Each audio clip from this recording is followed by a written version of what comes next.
क्या आपने कभी किसी को चिट्ठी भेजी है? क्या आप जानते हैं कि आपके उस चिट्ठी को भेजने के बाद उस चिट्ठी का सफ़र कैसा होता है? आइए, आज हम जानते हैं अपूर्वा की भेजी हुई चिट्ठी का सफ़र। अपूर्वा के दादाजी का जन्मदिन करीब था। उसने दद्दू को एक खत लिखा था। खत में फूलों के सुंदर चित्र बनाए। फिर खत लिफाफे के अंदर रखा और दद्दू के घर का पता लिखा। लिफाफे पर डाक टिकट चिपकाई और मज़े से लिफाफे पर 2 आँखें और मुंह बनाए। अपूर्वा खत को घर से नज़दीक के डाकघर के लेटर बॉक्स ले गई। उसने खत से कहा, दद्दू के घर जल्दी जाना है, नागपुर, ठीक है? ऐसा कहते हुए उसने खत लेटर बॉक्स में डाल दिया। लेटर बॉक्स में बहुत अंधेरा था। अपूर्वा का खत डर गया। वो बाकी खतों के ढेर के पीछे छिपकर बैठ गया। थोड़ी देर बाद लेटर बॉक्स में थोड़ा उजाला आया। अपूर्वा के खत को दिखा कि पोस्टमैन चाचा ने लेटर बॉक्स का दरवाज़ा खोला है। उन्होंने भीतर से खत निकालकर एक बोरी में भरना शुरू किया। इसे देखकर अपूर्वा के खत ने भी तुरंत एक छलांग लगाई और बोरी में घुस गया। बोरी को साइकिल पर रखकर पोस्टमैन चाचा चल दिए। वे डाकघर आ पहुँचे। उन्होंने सारे खत निकालकर एक टेबल पर रख दिए। फिर एक एक खत को उठाकर उस पर मोहर लगाना शुरू किया। ठप ठप की आवाज़ करते हुए आखिरकार अपूर्वा के खत को भी उठाया।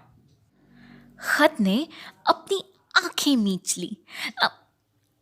ठप, और फिर उसके माथे पर गोल मोहर उभर आई थी।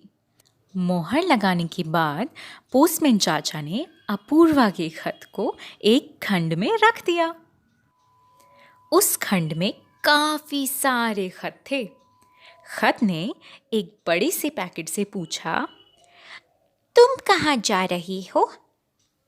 पैकेट ने जवाब दिया, नागपुर। अपूर्वा का खत बोल पड़ा, मैं भी नागपुर ही जा रहा हूँ, अपूर्वा के दद्दू के पास। बड़ा पैकेट हंस पड़ा और बोला, अरे इस खंड के सभी खत नागपुर ही जा रहे हैं।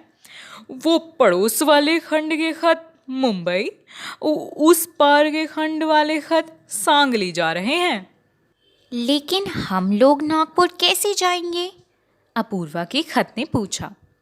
बड़े पैकेट ने जवाब देते हुए कहा, रेलगाड़ी से। देखो, हम सबको एक बड़ी बोरी में रखेंगे और वो बोरी नागपुर जाने वाली रेलगाड़ी में रख देंगे। बोरी में थोड़ा अंधेरा होता है, लेकिन तुम घबराना नहीं। सुबह होते होते हम नागपुर पहुंच जाएंगे। अब तुम इत्मीनान से सो जाओ, समझे? बड़ी पैकेट की बात सुनकर अपूर्वा का खत गहरी नींद में सो गया। बीच बीच में रेल के इंजन की सीटी से खत की नींद खुल जाती थी। वो हौले से आँख खोलकर देख लेता था कि बड़ा पैकेट है ना, और फिर दोबारा सो जाता था। सुबह जब अपूर्वा के खत की नींद खुली तो वो बोरी से बाहर आ चुका था और सामने एक नए पोस्टमैन चाचा खड़े थे। वे खत को साइकिल पर बिठाकर अपूर्वा के दद्दू के घर ले गए। अपूर्वा के दद्दू खत देखकर खुश हुए। खत ने दद्दू से कहा, दद्दू, मुझे अपूर्वा ने बताया कि आपका जन्मदिन है, इसलिए हैप्पी बर्थडे।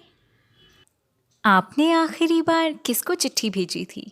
हमें बताना ना भूलें कमेंट सेक्शन में। Till then, bye.